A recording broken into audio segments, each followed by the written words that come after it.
After the last video about the QM1, I thought I was done with it, but some comments have pointed out that I should try some general computing and test game streaming. I now sat down and did just that. Normal stuff like reading mails, writing documents, or making a spreadsheet work fine.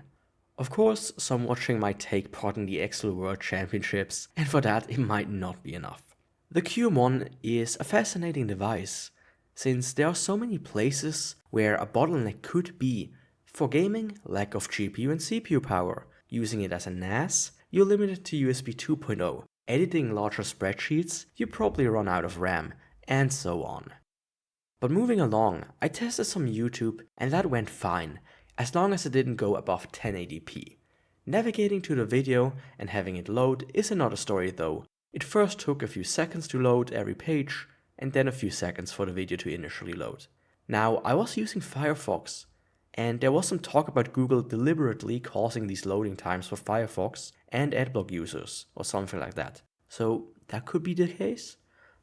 But that doesn't matter, especially for 4K, which just didn't run. It loaded endlessly, then played for a second or two, only to continue with loading. I did also try the Aquarium Benchmark, and even at just 500 fish, the QM1 became hotter and hotter and the frames got lower and lower. This really just doesn't bode well for the last big test, game streaming.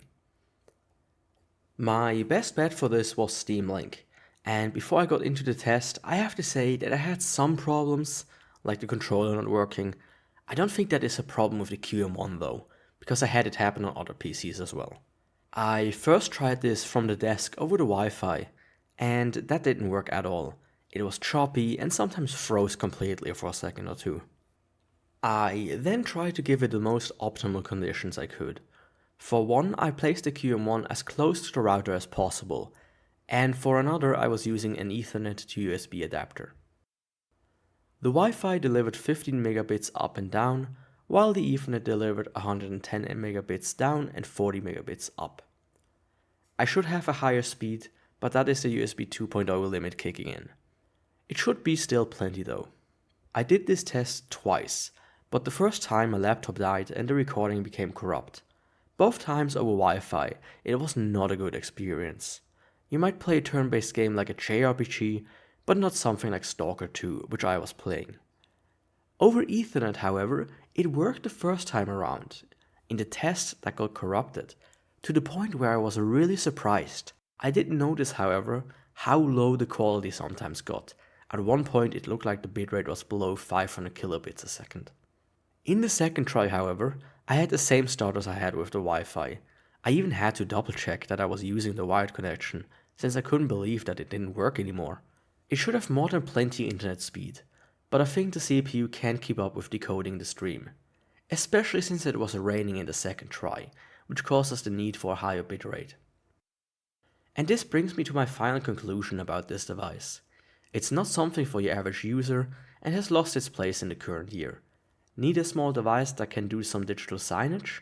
Well, a Pi Zero can do that for cheaper, while consuming less power, needing less cooling, and being much smaller. And if you need a small PC for some minor day-to-day usage, then you can get a mini PC, which will be much faster and is smaller than a Rubik's Cube. Or you can just get a cheap Chromebook. It was fun experimenting with this and trying to find a use for it, but I think I'll be putting it in a box for now or just outright sell it. And if you haven't seen it, watch the first part of this video.